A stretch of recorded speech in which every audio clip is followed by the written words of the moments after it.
Hosadiganta digital ಸುದ್ದಿವಾಹಿನಿಯ ರೇಷ್ಮೆ ರಾಜನೀತಿ ದೈನಂದಿನ ಸುದ್ದಿ ವಿಶ್ಲೇಷಣೆಗೆ ಸ್ವಾಗತ. ಮತ್ತೆ ನರಕವಾಯಿತು ಭೂಲೋಕದ ಸ್ವರ್ಗ. ನಿನ್ನೆ ಕಾಶ್ಮೀರ್ ಕಣಿವೆಯ ಪೆಹಲ್ಗಾಮ್ ಪ್ರದೇಶದ ಅತ್ಯಂತ ಸುಂದರವಾದ ತಾಣ, ಮಿನಿ ಸ್ವಿಟ್ಜರ್ಲೆಂಡ್ ಎಂದು ಹೆಸರುವಾಸಿಯಾಗಿದ್ದ ಆ ಬೈಸರನ್ ವ್ಯಾಲಿ ಪ್ರದೇಶದಲ್ಲಿ ನಡೆದ ಆ ಭೀಕರ ಭಯೋತ್ಪಾದಕ ದಾಳಿಯಿಂದಾಗಿ ಕೇವಲ ಭಾರತಕ್ಕೆ ಮಾತ್ರ ಆಘಾತವಲ್ಲ, ಕಾಶ್ಮೀರಿಯ ಅಮಾಯಕ ಪ್ರಜೆಗಳ ಬದುಕಿನ ಮೇಲೆ ನಡೆದ ದಾಳಿ. ಅವರು 27 ಜನ ವಿವಿಧ ರಾಜ್ಯಗಳ ಭಾರತೀಯ ಪ್ರವಾಸಿಗರನ್ನ ಕೊಂದಿದ್ದಷ್ಟೇ ಅಲ್ಲ, ಸುಮಾರು 1.25 ಕೋಟಿ ಜನಸಂಖ್ಯೆ ಇರುವ ಜಮ್ಮು ಕಾಶ್ಮೀರದ ಎಲ್ಲ ಬಡ ಜನಸಾಮಾನ್ಯರ ಬದುಕನ್ನೇ ಧ್ವಂಸ ಮಾಡಿಬಿಟ್ಟಿದ್ದಾರೆ. ಕಾಕತಾಳೀಯ ಅಂತಂದ್ರೆ, ಕಳೆದ ವರ್ಷ ಜೂನ್ 10ರಿಂದ 15ನೇ ತಾರೀಕು ನಾನು ಮತ್ತು ನನ್ನ ಪತ್ನಿ ಕಾಶ್ಮೀರಕ್ಕೆ, ತಮ್ಮ ಬಹುದಿನಗಳ ಕನಸಾಗಿದ್ದ ಕಾಶ್ಮೀರಕ್ಕೆ ಭೇಟಿ ಕೊಟ್ಟಿದ್ವಿ. ಅವತ್ತು ಅದೃಷ್ಟ ಏನು ಅಂತಂದ್ರೆ, ಹಿಂದಿನ ದಿನವಷ್ಟೇ ಅಂದ್ರೆ 9ನೇ ತಾರೀಕು, ಜೂನ್ 9ನೇ ತಾರೀಕು ಜಮ್ಮುವಿನ ರಿಯಾಸ್ ಎಂಬಲ್ಲಿ ವೈಷ್ಣೋದೇವಿ ದರ್ಶನಕ್ಕೆ ಹೋಗಿದ್ದ ತೀರ್ಥಯಾತ್ರಿಗಳ ಬಸ್ ಮೇಲೆ ಭಯೋತ್ಪಾದಕ ದಾಳಿ ನಡೆದು ಆ ಬಸ್ಸು ರಸ್ತೆಯಿಂದ ಜಾರಿ ಪಕ್ಕದ ಕಣಿವೆಗೆ ಮಗುಚಿ ಬಿದ್ದಿದ್ರಿಂದ 9 ಜನ ಸ್ಥಳದಲ್ಲೇ ಸತ್ತಿದ್ರು. ಸುಮಾರು 30 ಜನಕ್ಕೆ ಗಾಯವಾಗಿತ್ತು. ಅಂದ್ರೆ ಸುಮಾರು 4 ವರ್ಷಗಳ ಅಂತರದಲ್ಲಿ ಮೊಟ್ಟ ಮೊದಲ ಭಯೋತ್ಪಾದಕ ಘಟನೆ ಅದಾಗಿತ್ತು. ಅದು ಅಮಾಯಕ ಪ್ರವಾಸಿಗರ ಮೇಲೆ ನಡೆದ, ಯಾವುದೇ ಶಸ್ತ್ರವಿಲ್ಲದ ಅಸಹಾಯಕ ತೀರ್ಥಯಾತ್ರಿಗಳ ಮೇಲೆ ನಡೆದ ದಾಳಿ ಹಿಂದಿನ ದಿನವೇ ಸಂಭವಿಸಿತ್ತು. ಅದು ಜಮ್ಮುವಿನಲ್ಲಾಗಿದ್ರಿಂದ ಕಾಶ್ಮೀರ್ನಲ್ಲಿ ಅಷ್ಟಾಗಿ ಭಯದ ವಾತಾವರಣ ಇರಲಿಲ್ಲ. ನಿಮ್ಗೆ ಅಚ್ಚರಿ ಆಗುತ್ತೆ, ನಾವು 10ನೇ ತಾರೀಕು ಜೂನ್ 2024 ಕಾಶ್ಮೀರದಲ್ಲಿ ಬಂದಿಳಿದಾಗ ಶ್ರೀನಗರದ ರಸ್ತೆಗಳೆಲ್ಲ ಗಿಜಿಗುಡ್ತಾ ಇದ್ವು. ಆ ಪ್ರಮಾಣದಲ್ಲಿ ಪ್ರವಾಸಿಗರ ಜನದಟ್ಟಣೆ ಅಲ್ಲಿತ್ತು. ಅಲ್ಲಿನ ಅಧಿಕಾರಿಗಳ ಪ್ರಕಾರ ಆರ್ಟಿಕಲ್ 370 ರದ್ದಾದ ನಂತರ ಎಷ್ಟರ ಮಟ್ಟಿಗೆ ಜಮ್ಮು ಕಾಶ್ಮೀರದ ಜನಜೀವನ ಸಹಜ ಸ್ಥಿತಿಗೆ ಬಂದಿತ್ತು ಅಂತಂದ್ರೆ, ಪ್ರತಿನಿತ್ಯ ಸರಾಸರಿ 15,000 ಜನ ಪ್ರವಾಸಿಗರು ಶ್ರೀನಗರ ವಿಮಾನ ನಿಲ್ದಾಣಕ್ಕೆ ಬಂದಿಳಿತಾ ಇದ್ರು. 4-5 ದಿನಗಳ ಕಾಲ ಆ ಭೂಲೋಕದ ಸ್ವರ್ಗ ಅಂತ ಪರಿಗಣಿಸಲ್ಪಟ್ಟಿರುವ ಕಾಶ್ಮೀರದ ಹಿಮಾಚ್ಛಾದಿತ ಪ್ರದೇಶಗಳಲ್ಲಿ ಪರ್ವತ ಶ್ರೇಣಿಗಳ ನಡುವೆ ಓಡಾಡಿ ಸಂತೋಷದ ಮನೆಗೆ ಹೋಗ್ತಾ ಇದ್ರು. ಜಮ್ಮು ಕಾಶ್ಮೀರದ ಜನರ ಬದುಕೆ ಈ ಪ್ರವಾಸಿಗರನ್ನು ಅವಲಂಬಿಸಿತ್ತು.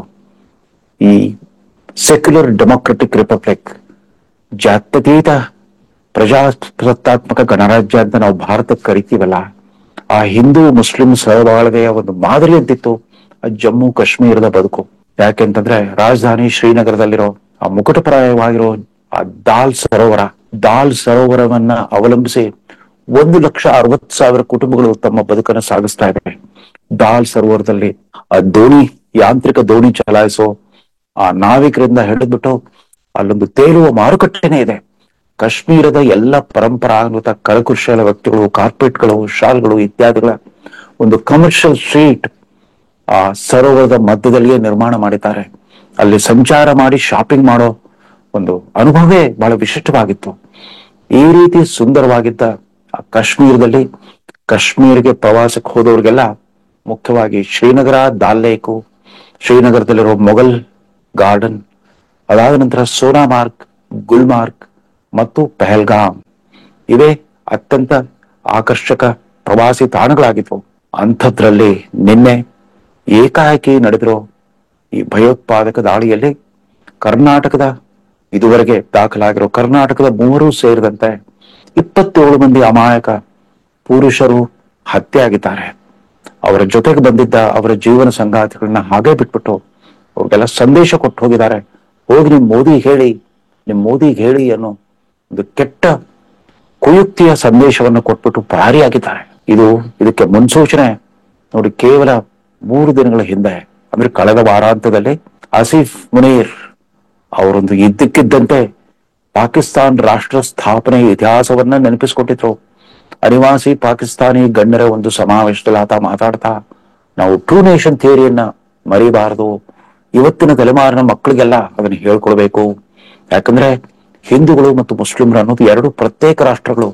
ಈ ಪ್ರತ್ಯೇಕ ರಾಷ್ಟ್ರ ಸಿದ್ಧಾಂತ, 2 ಪ್ರತ್ಯೇಕ ರಾಷ್ಟ್ರ ಸಿದ್ಧಾಂತ ಅನ್ನೋದನ್ನ ನಾವು ಮರಿಬಾರದು ಅಂತ ಆತ ಮಾಡಿದ ಮಾತಿನಲ್ಲೇ ಒಂದು ಅಪಶಕುನ ಗೋಚರಿಸ್ತಾ ಇತ್ತು ಅಂತ ಕಾಣುತ್ತೆ. ಅಷ್ಟೇ ಅಲ್ಲ, ಈಗ 2 ವಾರಗಳ ಹಿಂದೆ ಭಾರತದ ಸಂಸತ್ತು ವಕ್ಫ್ ತಿದ್ದುಪಡಿ ಮಸೂದೆಯನ್ನು ಪಾಸ್ ಮಾಡಿತ್ತು. ಅದಕ್ಕೆ ಸಂಬಂಧಪಟ್ಟಂತೆ ಕೆಲವು ದಾರಿ ತಪ್ಪಿದ ಮುಸ್ಲಿಮರುಗಳು ಭಾರತದಾದ್ಯಂತ ಸಂಪ್ರದಾಯವಾದಿಗಳ ಒತ್ತಡಕ್ಕೆ ಮಣಿದು ಬೀದಿ ಹೋರಾಟ ಪ್ರತಿಭಟನೆಗಳನ್ನ ಆರಂಭಿಸಿದ್ರು. ಮುಷಿರಾಬಾದ್, ಪಶ್ಚಿಮ ಬಂಗಾಳದ ಮುಷಿರಾಬಾದ್ ನಲ್ಲಿ ಇದ್ದಕ್ಕಿದ್ದಂತೆ ಈ ಪ್ರತಿಭಟನಾಕಾರರ ದಾಳಿಗೆ ನೂರಾರು ಹಿಂದೂ ಕುಟುಂಬಗಳು ಬಲಿಯಾಗಿದ್ವು. ಅವರೆಲ್ಲ ಊರು ತೊರೆದು ಬಿಟ್ಟು ವಲಸೆ ಹೋಗುವಂತ ಸ್ಥಿತಿ ನಿರ್ಮಾಣವಾಗಿತ್ತು.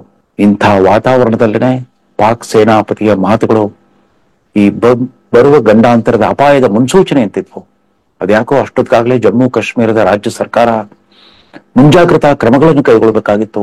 ಇಂಥ ಪ್ರಮುಖ ಪ್ರವಾಸಿ ತಾಣಗಳಲ್ಲಿ ವಿಶೇಷ ಬಂದೋಬಸ್ತನ್ನ ಕಾಯಂ ಆಗಿ ನೆಲೆಸುವಾಗ ಮಾಡ್ಬೇಕಾಗಿತ್ತು. ಅಲ್ಲಿ ಮಿಲಿಟರಿ ಪ್ಯಾಟ್ರೋಲಿಂಗ್ ಇರಬೇಕಾಗಿತ್ತು. ಕಾಶ್ಮೀರದ ಪೊಲೀಸ್ ಪಡೆಗಳ ವಿಶೇಷ SITಗಳೇನಿದೆ ಅವೆಲ್ಲ ಅಲ್ಲಿ ಕ್ಯಾಂಪ್ ಮಾಡಿರ್ಬೇಕಾಗಿತ್ತು. ಅಂತ ಯಾವುದೇ ಮುಂಜಾಗ್ರತೆ ಕ್ರಮಗಳನ್ನು ಕೈಗೊಳ್ಳಲಿಲ್ಲ. ಅದು ಯಾವ್ದಿರ್ಲಿ, ಯಾಕೆಂತಂದ್ರೆ ಅದರ ಅಗತ್ಯವೇ ಇಲ್ವೋ ಅನ್ನೋಷ್ಟು ಸಹಜ ಸ್ಥಿತಿ ಅಲ್ಲಿ ನಿರ್ಮಾಣವಾಗಿತ್ತು. ಆರ್ಟಿಕಲ್ 370 ರದ್ದತಿಯ ನಂತರ ಪ್ರಧಾನಿ ನರೇಂದ್ರ ಮೋದಿ ಮತ್ತು ಗೃಹ ಸಚಿವ ಅಮಿತ್ ಶಾ ಸುಳ್ಳು ಹೇಳ್ತಾ ಇರಲಿಲ್ಲ ಈ ದೇಶದ ಪ್ರಜೆಗಳಿಗೆ.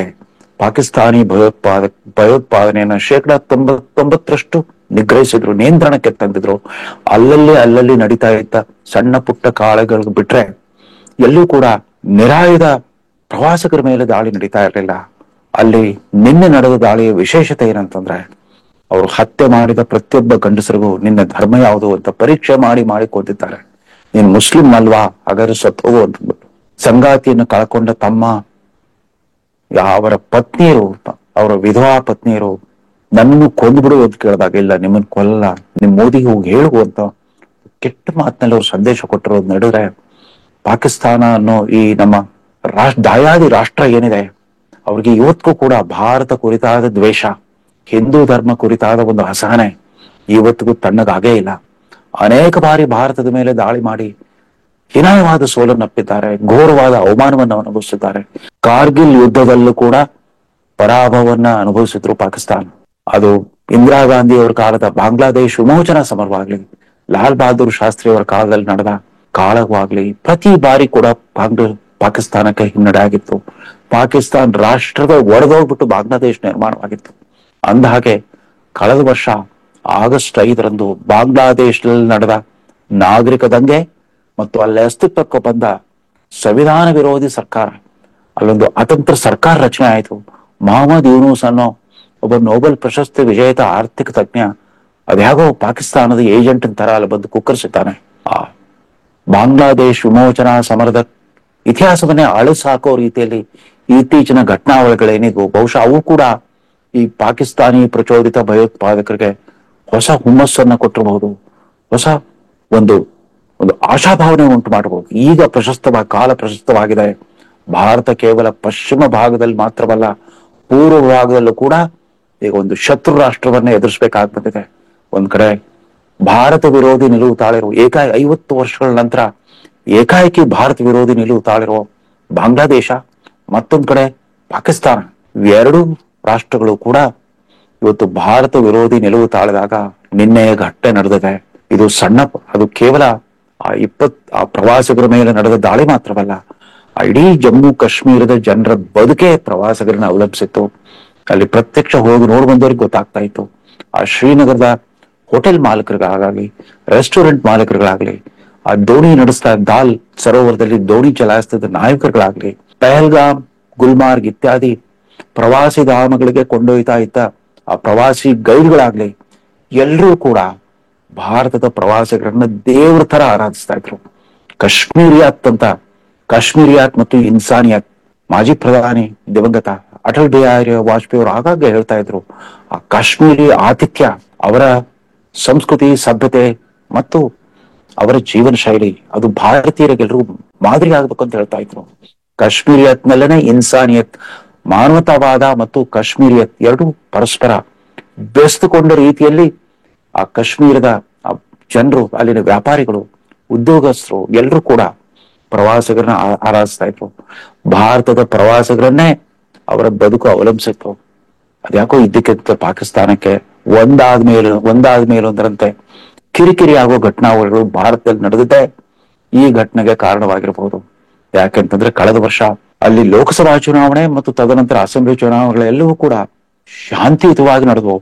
60% ಹೆಚ್ಚು ದಾಖಲೆ ಮತದಾನ ನಡೆಯಿತು. ಮುಕ್ತ ಚುನಾವಣೆ, ದಾಖಲೆ ಮತದಾನ. ಅಲ್ಲಿ ಪ್ರಜಾಸತ್ತಾತ್ಮಕವಾಗಿ ಚುನಾಯಿತವಾದ ರಾಜ್ಯ ಸರ್ಕಾರ ಕೂಡ ಅಸ್ತಿತ್ವಕ್ಕೆ ಬಂತು. ಆ ರಾಜ್ಯ ಸರ್ಕಾರದ ಮುಖ್ಯಮಂತ್ರಿ ಒಮರ್ ಅಬ್ದುಲ್ಲಾ ಕೂಡ ಕೇಂದ್ರದ ಮೋದಿ ಸರ್ಕಾರ ಜೊತೆಗೆ ಕಾಲ್ ಕಿರಿದು ಜಗಳ ತೆಗೆಯೋದ್ರ ಬದಲು ಸಹಕಾರ ಸಹಾಯಸ್ತವನ್ನ ಚಾಚಿದ್ರು. ಮೋದಿ ಅವ್ರ ಜೊತೆಗೆ ಸೇರ್ಕೊಂಡ್ಬಿಟ್ಟು ಇತ್ತೀಚೆಗೆ ಕಳೆದ 5 ವರ್ಷಗಳಲ್ಲಿ ನಿರ್ಮಾಣವಾಗಿರೋ ಅನೇಕ ಮೂಲ ಸೌಲಭ್ಯಗಳನ್ನ ಲೋಕಾರ್ಪಣೆ ಮಾಡೋ ಸಮಾರಂಭದಲ್ಲಿ ಪ್ರಧಾನಮಂತ್ರಿ ಅವರ ಜೊತೆಗೆ ಜಂಟಿಯಾಗಿ ಪಾಲ್ಗೊಂಡ್ರು. ಈ ಪಹಲ್ಗಾಮ್ ದಾರಿಯಲ್ಲೇನೆ ಒಂದು ದೊಡ್ಡ ಕಡಿಮೆ ಮಾರ್ಗ ನಿರ್ಮಾಣವಾಗಿತ್ತು. ಜಮ್ಮುಗೆ ಸಂಪರ್ಕ ಕಲ್ಪಿಸುವ ಕಡಿಮೆ ಮಾರ್ಗದ ಉದ್ಘಾಟನೆ ಕೂಡ ತೀರಿ ಇತ್ತೀಚೆಗೆ ನಡೆದಿತ್ತು. ಇದ್ಯಾವುದೂ ಅವ್ರಿಗೆ ಬೇಕಾಗಿರ್ಲಿಲ್ಲ. ಅಯ್ಯೋ, ಜಮ್ಮು ಕಾಶ್ಮೀರದ ಜನಜೀವನ ಈ ತರ ಸಹಜ ಸ್ಥಿತಿಗೆ ಬಂದ್ಬಿಟ್ರೆ ನಮ್ದೇನ್ ಗತಿ? ಇನ್ನು ಮುಂದೆ ಆ ಸ್ಥಳೀಯ ಕಾಶ್ಮೀರಿಗರನ್ನ ನಮ್ಮ ಭಯೋತ್ಪಾದಕ ಚಟುವಟಿಕೆಗಳಿಗೆ ತಯಾರು ಮಾಡೋದು ಹೇಗೆ, ಅಲ್ಲಿ ಸ್ಲೀಪರ್ ಸೆಲ್ಗಳನ್ನ ಸೃಷ್ಟಿ ಮಾಡೋದು ಹೇಗೆ ಅಂತ ಆತಂಕಗೊಂಡ ಪಾಕಿಸ್ತಾನಿ ಸೇನೆ ತಾನೇ ತನ್ನ ಆಂತರಿಕ ಸಮಸ್ಯೆಗಳ ಸುಳಿಯಲ್ಲಿ ಸಿಕ್ಕಿರುವಾಗ ಪಾಕಿಸ್ತಾನ ಇವತ್ತು ಆರ್ಥಿಕವಾಗಿ ನಲುಗು ಹೋಗ್ಬಿಟ್ಟಿದೆ. ಪ್ರಪಂಚದ ಬೃಹತ್ ರಾಷ್ಟ್ರಗಳ ಎದುರು ತಲೆ ತಗ್ಗಿಸುವ ಸ್ಥಿತಿಯನ್ನು ತಂದ್ಕೊಟ್ಬಿಟ್ಟಿದೆ. ಭಯೋತ್ಪಾದನೆಯ ಉತ್ಪಾದನಾ ಕೇಂದ್ರವೇ ಪಾಕಿಸ್ತಾನ ಅನ್ನೋ ಒಂದು ಕೆಟ್ಟ ಕುಖ್ಯಾತಿಯನ್ನ ಪಡ್ಕೊಂಡಿದೆ. ನೆರೆಯ ತಾಲಿಬಾನ್ಗಳು ಕೂಡ ಅಫ್ಘಾನಿಸ್ತಾನದ ತಾಲಿಬಾನ್ಗಳು ಕೂಡ ಕಾಶ್ಮೀರದ ಮೇಲೆ ಆಗಾಗ್ಗೆ ಪಾಕಿಸ್ತಾನ ಆಕ್ರಮಿತ ಕಾಶ್ಮೀರದ ಕಡೆ ಅವರು ಕೂಡ ಮೂಗು ತೋರಿಸ್ತಾ ಇರ್ತಾರೆ. ಎಲ್ಲೂ ಕೂಡ ಸುರಕ್ಷತೆ ಭಾವನೆ ಇಲ್ಲ ಪಾಕಿಸ್ತಾನಿಯಲ್ಲಿ. ಆದ್ರೆ ಪಾಕಿಸ್ತಾನದ ಆಳುವ ವರ್ಗ ಇಂಥ ಒಂದು ದುಸ್ಸಾಹಸಕ್ಕೆ ಕೈ ಹಾಕೊಂಡು ಬಹುಶಃ ತನ್ನ 78 ವರ್ಷಗಳ ಚರಿತ್ರೆಯಲ್ಲೇನೆ ಅತಿ ದೊಡ್ಡ ಗಂಡಾಂತರಕಾರಿ ಪ್ರತಿದಾಳಿಯನ್ನ ಆಹ್ವಾನಿಸಿಕೊಂಡಿದೆ ಅಂತ ಕಾಣುತ್ತೆ. ಇವತ್ತು ರಾಷ್ಟ್ರಾದ್ಯಂತ ಜನ ಭಾರತೀಯರೆಲ್ಲರೂ ಕೂಡ ಭಾರತ ಸರ್ಕಾರವನ್ನು ಆಗ್ರಹಿಸ್ತಾ ಇದ್ದಾರೆ. ನೀವು ಸಣ್ಣ ಪುಟ್ಟ ಸರ್ಜಿಕಲ್ ಸ್ಟ್ರೈಕ್ ಮಾಡಿದ್ರೆ ಸಾಲದು, ಅವರು ಎಂದೆಂದಿಗೂ ಮರೆಯದಂತಹ ಪಾಠವನ್ನು ಕಲಿಸ್ಬೇಕು. ಸಾಧ್ಯವಾದ್ರೆ ಪೂರ್ಣ ಪ್ರಮಾಣದ ಯುದ್ಧವಾದ್ರೂ ಸರಿನೇ ಈ ಪಾಕಿಸ್ತಾನಿ ಪ್ರಾಯೋಜಿತ ಭಯೋತ್ಪಾದನೆಗೆ ಶಾಶ್ವತವಾದ ಒಂದು ಪೂರ್ಣ ವಿರಾಮವನ್ನು ಹಾಕಬೇಕು ಅಂತ ಆಗ್ರಹಿಸ್ತಾ ಇರುವಾಗ ಪ್ರಧಾನಿ ಮೋದಿ ನಿನ್ನೆ ತಮ್ಮ ಸೌದಿ ಅರೇಬಿಯಾ ಪ್ರವಾಸವನ್ನ ಮೊಟಕುಗೊಳಿಸ್ಬಿಟ್ಟು ವಾಪಸ್ ಬಂದಿದ್ದಾರೆ. ಗೃಹ ಸಚಿವ ಅಮಿತ್ ಶಾ ಈ ಘಟನೆ ನಡೆದ ಹಲವೇ ತಾಸುಗಳಲ್ಲಿ ಕಾಶ್ಮೀರಕ್ಕೆ ಧಾವಿಸಿ ಹೋಗಿದ್ದಾರೆ. ಅಲ್ಲಿನ ಸರ್ಕಾರ ಮತ್ತು ಮಿಲಿಟರಿ ಅಧಿಕಾರಿಗಳ ಜೊತೆಗೆ ಚರ್ಚೆ ಸಂವಾದವನ್ನು ನಡೆಸಿದ್ದಾರೆ. ಇದಕ್ಕೆ ಪಾಠ ಕಲಿಸೋದು ಹೇಗೆ ಅನ್ನೋ ತಂತ್ರಗಾರಿಕೆಯಲ್ಲಿ ಭಾರತ ಸರ್ಕಾರ ಎಲ್ಲ ಒಂದ್ ಕಡೆ ಭಾರತದ ಜನಸಾಮಾನ್ಯರಿಗೆ ಒಂದು ಭರವಸೆಯ ಆಶಾಕಿರಣ ಅಂತಂದ್ರೆ ನರೇಂದ್ರ ಮೋದಿ ಇದ್ದಾರೆ, ಅಮಿತ್ ಶಾ ಇದ್ದಾರೆ. ಅಷ್ಟು ಸುಲಭವಾಗಿ ಅವ್ರನ್ನ ಮಣಿಸ್ಲಿಕ್ಕೆ ಆಗದು. ಅವರು ಇದಕ್ಕೆ ಸೂಕ್ತವಾದ ಪ್ರತಿಕಾರ ಮಾಡೇ ಮಾಡ್ತಾರೆ ಅನ್ನೋ. ಆದ್ರೆ ಇಂಥ ವಾತಾವರಣ ನಿರ್ಮಾಣವಾಯ್ತಲ್ಲ ಜಮ್ಮು ಕಾಶ್ಮೀರದಲ್ಲಿ, ಇಂಥ ಘಟ್ಟಾವಳಿ ನಡೆದಾಗ ಭಾರತದಲ್ಲಿ ನೆಲೆಸಿರೋ ಭಾರತೀಯ ಮುಸಲ್ಮಾನರ ಮನಸ್ಥಿತಿ ಯಾವ ರೀತಿ ಇರ್ಬೋದು? ಅವರು ಕೂಡ ದೊಡ್ಡ ಧರ್ಮ ಸಂಕಟದಲ್ಲಿ ಸಿಲುಕಿರ್ತಾರೆ. ಯಾವುದೇ ಕಾರಣಕ್ಕೂ ಭಾರತದ ಕಾಯಂ ನಿವಾಸಿಗಳಾಗಿರೋ ಹಿಂದೂಗಳಾಗ್ಲಿ, ಮುಸ್ಲಿಮರಾಗ್ಲಿ, ಇತರ ಧರ್ಮೀಯರಾಗ್ಲಿ ಭಾವೋದ್ರೇಕಕ್ಕೊಳಗಾಗಬಾರದು. ಅದ್ರ ಬದಲು ಪಕ್ಷಾತೀತವಾಗಿ ಭಾರತ ಸರ್ಕಾರದ ಬೆನ್ನಿಂದ ನಿಂತುಬಿಟ್ಟು ಈ ನಿರಂತರ ಭಯೋತ್ಪಾದನೆಗೆ ಕಾರಣವಾಗಿರೋ ಆ ಪಾಕಿಸ್ತಾನಿ ಸರ್ಕಾರಕ್ಕೆ, ಅಲ್ಲಿನ ಆಳುವ ವರ್ಗಕ್ಕೆ ಸೂಕ್ತ ಪಾಠ ಕಲಿಸುವಂತಹ ಒಂದು ಪ್ರತಿಗಾಮಿ ಕ್ರಮ, ಪ್ರತಿಕಾರದ ಕರೆದ್ರೂ ಪರವಾಗಿಲ್ಲ, ಆ ತರದ ಒಂದು ಗಟ್ಟಿ ಕ್ರಮವನ್ನ ಕೈಗೊಳ್ಳಬೇಕಾಗ್ಬರ್ತದೆ. ಅದೃಷ್ಟವಶಾತ್ ನಿನ್ನೆ ಈ ಘಟನೆ ನಡೆದಾಗ ಅಮೆರಿಕದ ಉಪರಾಷ್ಟ್ರಪತಿ ವ್ಯಾನ್ಸ್ ಕೂಡ ಕುಟುಂಬ ಸಮೇತ ದಿಲ್ಲಿಯಲ್ಲಿದ್ರು, ಭಾರತಕ್ಕೆ ಬಂದಿದ್ರು. ನಮ್ಮ ಪ್ರಧಾನಮಂತ್ರಿಯವರು ಕೂಡ ಅತ್ಯಂತ ಪ್ರತಿಷ್ಠಿತ ಇಸ್ಲಾಮಿಕ್ ರಾಷ್ಟ್ರ ಸೌದಿ ಅರೇಬಿಯಾಗೆ ಆಗತಾನೆ ಬಂದಿಳಿದಿದ್ರು.